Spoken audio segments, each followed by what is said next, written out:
is going on, guys? Jacob Bardoti here, back for another vlog, and today we're going to be reviewing the world's first bag GT350R. It's owned by a buddy. His Instagram is Swedinsky. We're just going to go ahead and give you guys a walk around, what all he's done to the car, and then what his plans are, and then we're going to probably go take it for a test drive, which I'm pretty stoked for because this is the world's first GT350R on bag. So this is the man, the myth, the legend. So my name is Tyler Swedinsky, at Swedinsky on Instagram or anything else, and this is my 2017 GT350R. So take a look at it. Well, one, it's like freaking slammed. It's literally touching the ground, just like one of my buddies. If you guys saw in a previous video, I'll post it up over here somewhere. Matt's car, his white S550 is also bagged in on the ground, so definitely check that out. But he's got a tow hook on there, and it's of course the R, so it has the legit red badge. There's no fake red badges. A lot of people, you know, they don't think it's an R. I had a previous 350 before this, but it's R seats, R badge, R everything. Right now, let's see what your wheels and tires are. I know that you have some new wheels and tires coming, but which ones are these right now?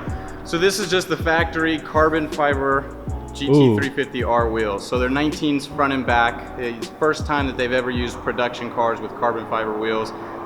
Super lightweight. I picked these up and I was amazed by how light they were. So moving along the side, this car is still relatively new. So it's got like what? How many miles? I've got about 3,000 miles on there. 3,000 miles, and it's bagged. And it's just, this is coming along pretty good. I think this build's gonna look all right when he's done. So those are those rear Brembos right there. That's the first time on a Mustang. Those are actually like the size of my front ones, which is pretty insane. This is like a purpose-built track car, so it's got a lot of stuff done to it just to make it go faster on the track. Quad tips exhaust, that's completely stock and standard on ours, which is pretty sick. And of course, I mean, if you don't mind, he's got the ruined R license plate right there. I mean, I don't know if it would be ruined, but I think it's still looking pretty good and it drives just the same. Yeah, I mean, I had a lot of people when I took the blue stripes off, they told me I ruined the car because it had a heritage look, and they were like, man, you ruined it. And I just thought, man, wait till you see the rest of what I'm gonna do to this car. So basically got the plate just to make it fit. Yeah. So now we're gonna take a look on the inside, show you guys what a GT350R interior is, because I've actually never even seen that. So let's go ahead and check that out. So stepping inside, he has Ford Performance right there. I've actually never seen it. This is actually my first time in an R, so this is pretty sick. Ooh, it's got the two-tone Alcantara inserts with the Recaro right there. R badge, of course, that's a legit R. Full Alcantara little console right there. Man, this thing's awesome. It's even numbered and has a plate right there. So let's go check out the other side, the steering wheel and stuff like that. Boom, right there. It's got the red center marker. Also has the snake right there, red stitching. It's just super clean, super clean. So it comes standard with no air conditioning, no electronics, but there is an option to get electronics and air conditioning. And I live in Sacramento. It's not the hottest place in the world, but it's pretty hot, and I couldn't do this with no air conditioning. I couldn't do this without having, you know, a little bit of tunes every once in a while. Now the flat plane crank and the exhaust is the best thing to listen to in this car, but every once in a while when I'm parked and the car's off, I still like to listen to some music. That's an R motor, like you said. It's nothing really crazy. It does actually kind of look like a 5.0. So that's pretty insane, because I feel like I'm a GT350R now. But he says there's a carbon radiator support right here, which probably lightens up quite a bit of the front end, because this is a purpose-built track car, so they try to make it as light and as balanced as possible. So let's go ahead and take it for a drive, and we could talk about more there. Oh man, MGW. Feels good. Oh, that's a race car for sure. Totally different than an MT82. Good though. I like the flat bottom, the Alcantara. This is nice. This is honestly probably a dream car right here. I'm driving it right now. Bagged, first bagged GT350R.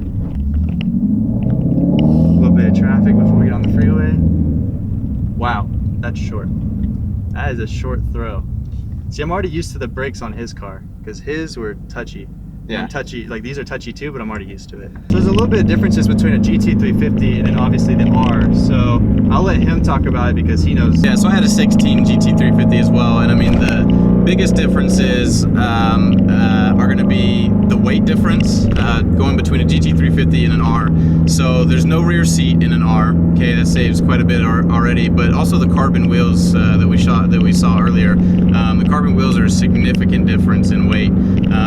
It's less rotational mass, so it makes a big difference, especially on the track. You also have standard in the R, no air conditioning, no radio, so that's a big weight savings as well. So all around the car you have little things that save weight. great. Another big difference between the two of them is the aerodynamics. So the GT350R comes with a larger splitter in the front, as well as a much larger and much sexier spoiler in the back. So a lot of difference in aero right there. The other big difference is just in suspension. They both have the same Magneride suspension, but it's tuned different for the now R. that's gone. That's gone. So you know that had nothing to do with it anyway. I like it so much better now. Yeah, now it's bagged. He gets a lot of hate or love on Instagram, however you want to see it. But you know, his basically rationale is that the Airride's doing the exact same thing the Magneride was doing, except now he can fully lower it. That's it. I mean, Magneride adjusts the height as you drive. The Airlift 3H system does the exact same thing. Yeah. There's a factory from the factory on the GT350R. There's height positioning sensors on all four corners. So as the car gets travel and as it leans, as it changes height, it adjusts the amount of fluid. You know, basically the particles and how thick the fluid is inside your shock, the viscosity. Mine does the exact same thing. I have sensors on all four corners. The only difference is now they reach longer and they go a lot shorter, a lot more compressed for when I'm aired out. And as I drive, they all adjust to do the exact same thing, except for they use air instead of fluid inside the shock. They use air inside the bag.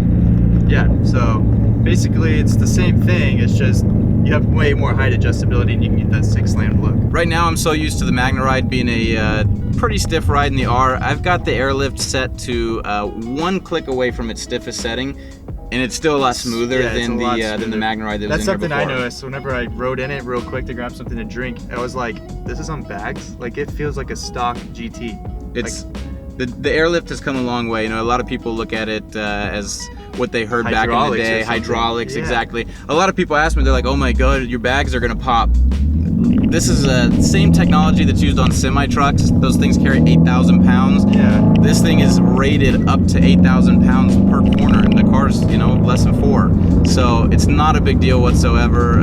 All the stereotype about it, it's usually wrong. Yeah, the car handles great between, you know, even with the Airlift, but between the suspension and the Sport Cup 2s that come on these wheels from the factory. R8. It's just a really great handling car. You can feel the weight of the Verdes when I have them. I was telling him that. And these ones, he said he pulled off and literally was about to throw his wheel because he was used to such heavy wheels before. I was trying to pick it up, like getting ready to have all this weight in my hands, and then it was just so light that, you know, I couldn't believe how light it was. Oh my god. It's the tiniest turn, giving it throttle throughout the turn. I got a little distance between us, and I gave it a little throttle. Oh, it's so smooth. That's what I went for in this car. I mean, on my 16, I had long tubes and factory mufflers, and it was loud and it was great, and it got a lot of attention, but it lost the tone that it had. So I went with the Borla Attacks, and so far so good. I'm really enjoying them. It did keep a lot of the flat plane crank, you know, unique sound, but it gave it a little bit more deep tone and a little bit more volume. So I can still close the valves too. Lucky about the GT350Rs, I can close the valves and make it a little bit quieter. So I just shifted a little bit there. This MGW is so stiff when you first get into it. Oh my god. It just revs forever.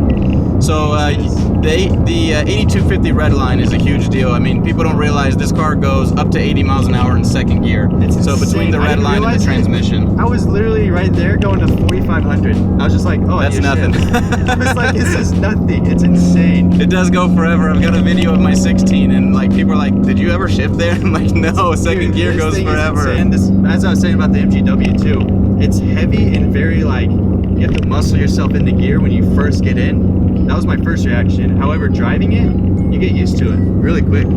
Yeah, it's super precise too. I mean, that's the best part of it, is there's no guessing. It takes out a lot of the looseness of the factory shifter and makes it precise. Like you said, you do kind of have to muscle into it. It does take a little bit more work, but that's what keeps it precise. That's what keeps it, you know, knowing that it's a quality part. Yeah. No, and definitely. And I want to get a shifter for my S197. So he says MGW. He always had one, and he never had an issue. But you know, I'm trying to think. Do I get a Barton or an MGW? So I'd love to hear from you guys. So if you guys have experience with either, go ahead and leave a comment down below, and I'd love to read it and talk to you guys about your experiences. Oh, I gotta give it some.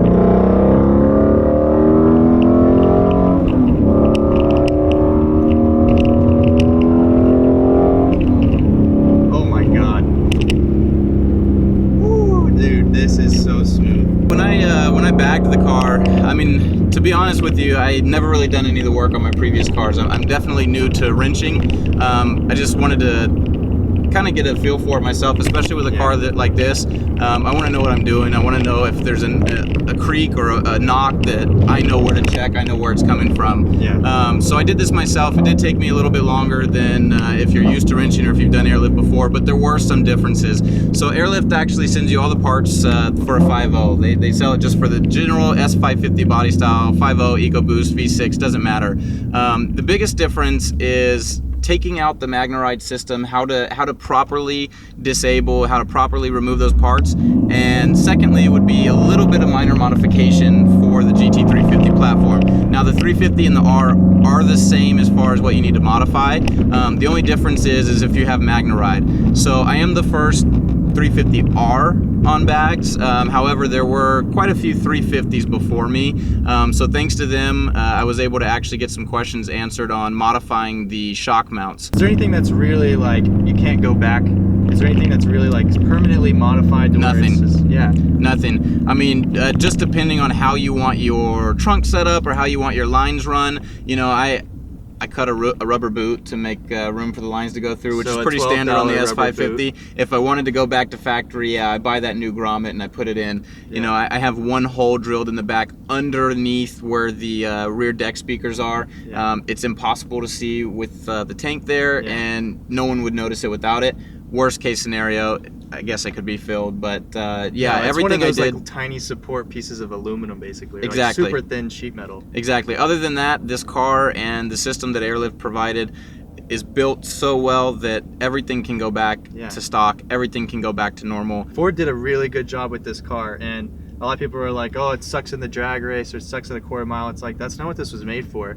It's made for having a little bit of momentum and just high revving through the mountains, through the canyons, and it shows. Like, I just did a tiny taste. I mean, I'm not even comfortable with the car fully, but if it was my car and you give me, like, 3 months to learn this inside and out, definitely see me on the back roads and in the canyons, because this car is a monster. I've had the car in the canyons, and it is truly a monster.